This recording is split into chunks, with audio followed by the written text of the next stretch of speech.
සුබ දවසක් ඔයාලට. කොහොමද ඉතින් අද අපි හදන්න යන්නේ සුපිරි පැස්ටා එකක්.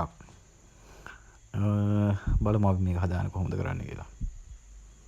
මේ තියෙන්නේ ඕන කරන බඩු ටික, කැරට් ලීක්ස්, තලාගත සුදු ලූණු, බිත්තර 3ක් ගන්නවා අපි.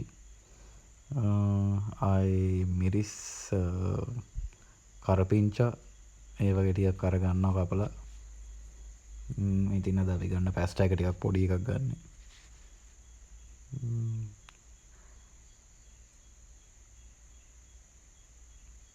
පැස්ටා එකට අපි තම්බ ගන්න ඕනේ. පැස්ටා එක තම්බ ගන්න අපි උණු වතුර කලින් දා ගන්නවා. මේ කලින් රත් කරගත්තු උණු වතුර දාලා පස්සේ ආයේ තව ලිපෙත් මේක රත් කරගන්න තම්බ ගන්නවා ටිකක්.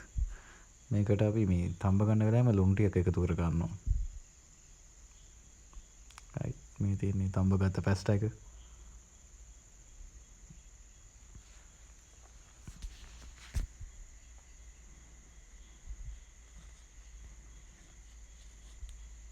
අපි නම් මේකට මේ ඇස්ට්‍රා එකතු කරගත්තා.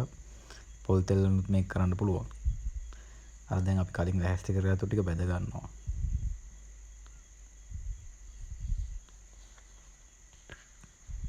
බිත්තර 3 එහෙම දාගෙන කැරට් දාලා ලීක්ස් ටික ඇඩ් කරගෙන ඊට පස්සේ ටික වෙලා කුක් කරගත්තට පස්සේ තමයි අපි තම්බ ගත්ත පැස්ටා එක ඇඩ් කරන්නේ.